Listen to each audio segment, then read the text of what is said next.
বাইরে এত বেশি পরিমাণ ঠান্ডা, আমার মনে হলো যে আমি একটু আমার ক্লায়েন্টদের সতর্ক করি যে যেন তারা সকালে ১টার দিকে আর হচ্ছে রাতে সন্ধ্যা ৬টা থেকে ৭টার মধ্যে আর কি কেকগুলো অর্ডার করে আর এর মধ্যেই ডেলিভারি নিয়ে নেয়।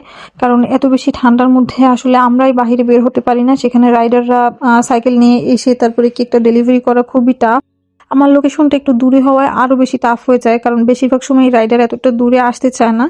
এত বেশি ঠান্ডার মধ্যে মনে হলো যে ব্রাউনি খাই, কেননা আজকে ফ্রি আছি, সারাদিন কোনো না কিছু ট্রাই করি। তো এরপরে হচ্ছে ব্রাউনিটা বানালাম। বেশিরভাগ সময়ই হচ্ছে খুব কম অর্ডার থাকে ব্রাউনি এর, কারণ এটা অনেক বেশি এক্সপেন্সিভ হয় মোটামুটি কেকের থেকে, কারণ ভালো ভালো ইনগ্রিডিয়েন্ট বাটার, চকলেট চিপস এইসব কিছু ভিতরে ইউজ করা হয়। আর এই জন্য হচ্ছে প্রাইসটা বেশিও পড়ে, উপর আবার অনেকে গানাশ যদি অ্যাড করে নেন সেই ক্ষেত্রেও প্রাইসটা অনেক বেশি পড়ে যায়। তবে হচ্ছে ব্রাউনি আর আইসক্রিমের কম্বিনেশন বা ব্রাউনি আর হচ্ছে কফি এর কম্বিনেশন খুবই মজা লাগে।